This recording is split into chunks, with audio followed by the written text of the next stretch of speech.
Step 1 would include opening GitHub Desktop, creating a dummy project, and checking it into GitHub. I'd like you to open Visual Studio Code first and go through this project here. All we're going to use is the Docker file from here. And then we're going to open GitHub Desktop. So I'm just going to search for GitHub, and then you've got the GitHub shell and also the desktop. I am very familiar with the desktop. If you're familiar with the shell, you can go ahead with the shell. Click on the GitHub for the desktop. It's going to open an interface like this, even on the Mac.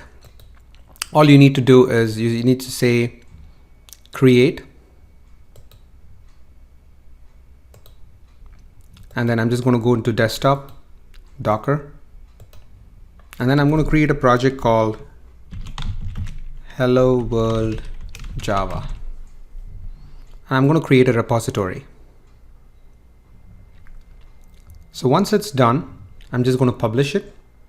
As you can see, the settings, if you go to the repository settings, you will need to make sure that you're connected to the right repositories and you've ignored the right files. So in this case, I am working against my repository, which is Pictolearn. You can add an account here.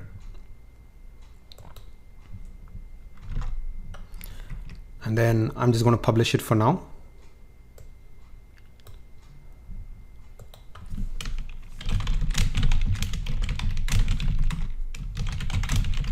I'm just going to say first Hello World Docker project. Once you publish it, I highly recommend that you open the browser and go into github.com/Pictolearn and make sure that this project exists. The second thing I'm going to do is I'm going to open Eclipse.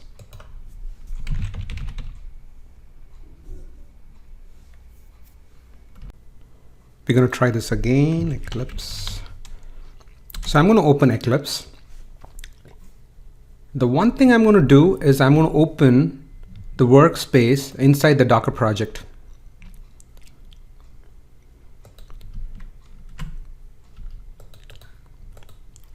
Inside hello world.java.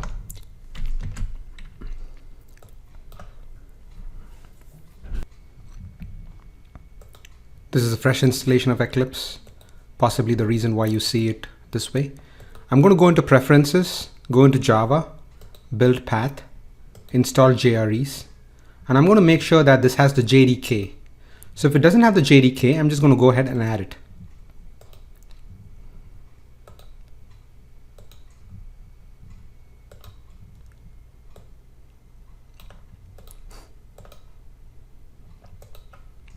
I'm going to select that as the default. Now let's go ahead and install the Docker plugin for Eclipse. This instruction of installing the Docker plugin for Eclipse is the same for the Mac and the Windows. So the way you do it is you would go to Help and then Eclipse Marketplace. It's going to retrieve some data and then you're going to find Docker. So you're going to see a lot of different Docker plugins. I highly recommend installing the Eclipse Docker tooling. Once you install it, the Eclipse IDE is going to restart. I highly recommend that you finish restarting it. I'm just going to pause the lecture until we restart. The next thing we are going to do is to create a Java project in Eclipse called Docker Git Hello World. With the package structure of org.pictolearn.docker, we're going to build an image out of it, run a container, verify the use case before understanding what Git can do for us. So let's get started. Now let's right click on this project. Let's go to Other, MAVEN project. Leave the settings as is. Click on MAVEN Archetype Quick Start. Click on Next. Just name this Docker Git Hello World. Create a package called org.pictolearn.docker. Let's name it 1.0.0. We can use the same artifact ID. Click Finish. It's going to give you a project. Now what we're going to do is we're going to make sure that this project is running on JDK 8.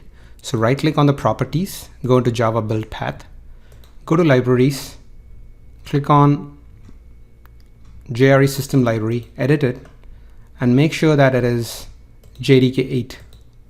It actually says J2SE 1.5. So just click on workspace default JDK.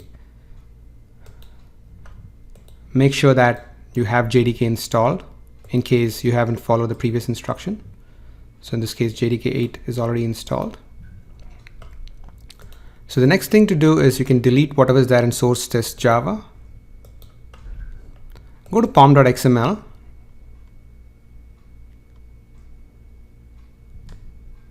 And what we want to do is we want to basically copy all of these contents directly from Visual Studio Code. So just go to Visual Studio Code, go into pom.xml from here, copy it as is. The reason why I say that is if you notice this section here, this is very important for our use case. All it's going to do is it's going to install the Maven assembly plugin, which is going to create a jar file out of this project and then give you a executable jar file. So you can just tell the jar file which program you want to run. So I'm just going to go here, right click on this, delete it. And as you can see, the same package structure is here. We're going to create a Java class called hello world ping. So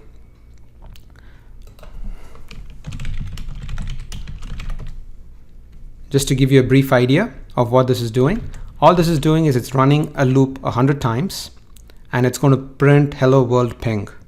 It's going to sleep for 1 second and then it's going to ping. So this exercise is going to give you an idea of how to run a jar file as an executable using Docker. So for that, we also need the Docker file. We're going to right click and we're going to say new file, Docker file.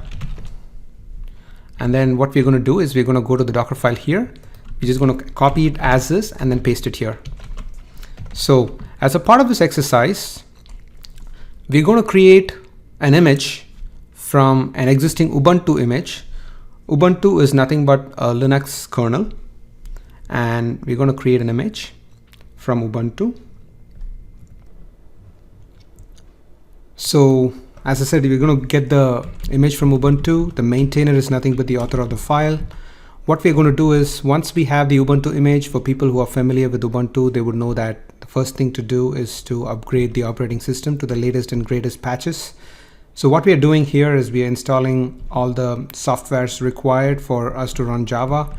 We're also installing something to do with ping. Now I'll get to this particular section and this particular section a little later. What I'm doing here is I'm installing the ping command in Ubuntu. Just to give you an idea, Ubuntu 16.04 of the Docker image comes with just bare necessities to run something on Ubuntu. So I'm just going to upgrade it, install ping. I'm just going to add this repository, which is going to give us access to installing JDK.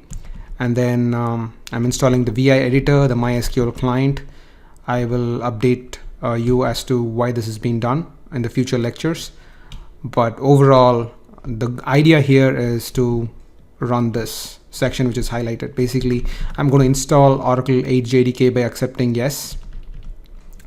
I'm going to install all updates again and install Maven and JDK 8.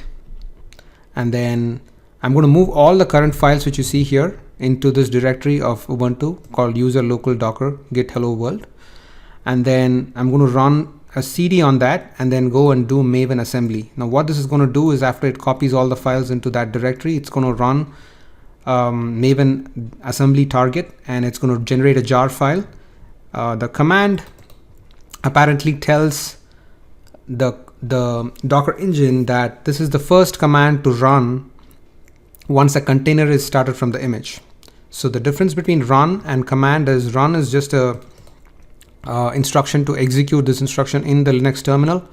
Add is just to copy a file, and then command is the first instruction to run once a container is spawned from an image. So as you can see, I'm just doing java-cp, and then I'm trying to do this, execute this jar file, and I'm initiating this hello world ping, which is actually nothing but this class file here. So as you can see, in real worlds, you will just do in the real world, in case you didn't do Docker, you would just do java- something like this, java-cp jar file, and then what class file to run, and this would basically run the class file. So it's very similar to what we are doing here. You'll get an idea of it once I create an image out of this. I want to show you what I'm going to do as far as image creation is concerned. So let's fire up the PowerShell. In case of Mac, you'll fire up the terminal. Let's go into Visual Studio Code. Let's go into the README file. Copy the command. So I've given instructions here on what you need to do with this. Let's go back here. Build the image. As you know that this is the build command to execute. We're just going to create an image called my Java Docker. As you can see, it's downloading the Ubuntu image. I'm just going to forward it a little bit.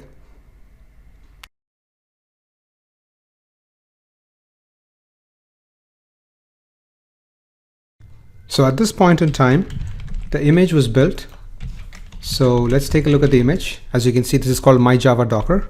Now what I'm going to do is I'm just going to run this image. So if I run this image in detached mode, it's going to spawn a container, and I'm going to tail the logs of the container.